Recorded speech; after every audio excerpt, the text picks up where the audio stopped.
देश को विकसित और समृद्ध राष्ट्र बनाने का विजन लेकर काम कर रहे हैं प्रधानमंत्री नरेंद्र मोदी। वित्त मंत्री ओपी चौधरी ने कहा। वित्त मंत्री ओपी चौधरी ने फ्लाई ऐश डंपिंग की शिकायत को लेकर बताया, फ्लाई ऐश को यहाँ तहाँ डंप कर देने की बहुत शिकायतें मिलती रहती हैं, तो जो निर्धारित और परमिटेड स्थान होता है उसी स्थान पर ले जाकर डंपिंग हो, ये सुनिश्चित करने के लिए जीपीएस ट्रैकिंग और उस स्थान पर जियो टैगिंग कराने का सिस्टम हम लोग 15 अप्रैल से कंपलसरी करने जा रहे हैं। इससे फ्लाई ऐश के ट्रांसपोर्टेशन के यत्र तत्र कहीं भी फेंक देने के कारण जो प्रदूषण की स्थिति उत्पन्न होती थी उसको कंट्रोल करने में बड़ी मदद मिलेगी।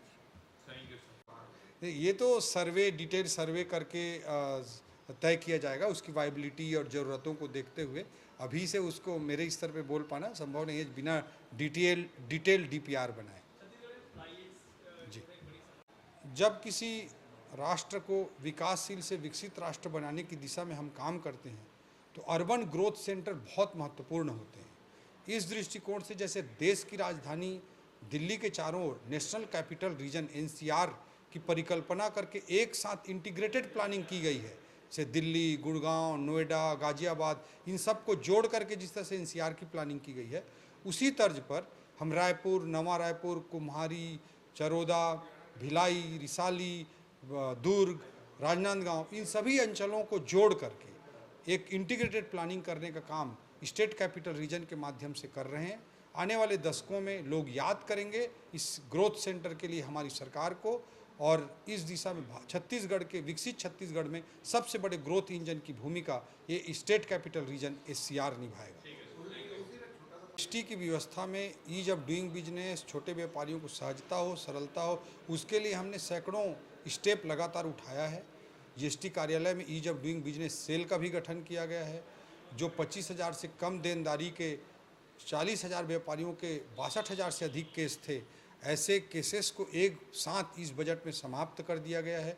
और इन सब के अलावा ईवे बिल की सीमा को, जो 50,000 तक के सामान के ट्रांसपोर्टेशन पर लगता था, उस सीमा को बढ़ाकर 1 लाख तक कर दिया गया है। इससे 54% ईवे बिल बनाने की ज़रूरत कम हो जाएगी और 26% व्यापारी साथियों को लाभ मिलेगा।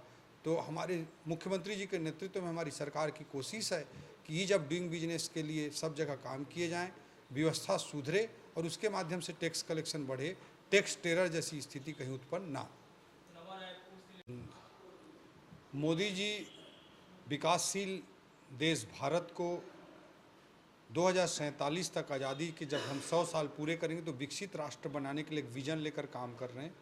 उनकी इसी विज़न से प्रेरित होकर हम छत्तीसगढ़ अंजोर @2047 एक डॉक्यूमेंट, विजन डॉक्यूमेंट हमने तैयार किया है, जिसके माध्यम से विकसित छत्तीसगढ़ बनाने का एक रोड मैप हम तैयार करके आगे बढ़ रहे हैं। रामचंद्र सिंह देव जी ने बस्तर पर एक पेपर लिखा था, उनका पेपर ही मुझे कुछ दिन पहले पूरा डिटेल में पढ़ने को मिला, बहुत अच्छा लगा। एक बड़ा विजन नरेंद्र मोदी जी से जो हम प्राप्त किए हैं उसके अनुसार हम छत्तीसगढ़ में काम कर रहे हैं मुख्यमंत्री जी के नेतृत्व में, और आने वाले वर्षों में उसी दिशा में मिड टर्म टारगेट 2030 तक के लिए सेट करके और शॉर्ट टर्म टारगेट प्रत्येक वर्ष के लिए बजट के माध्यम से सेट करके उस दिशा में हम लगातार आगे बढ़ते रहेंगे।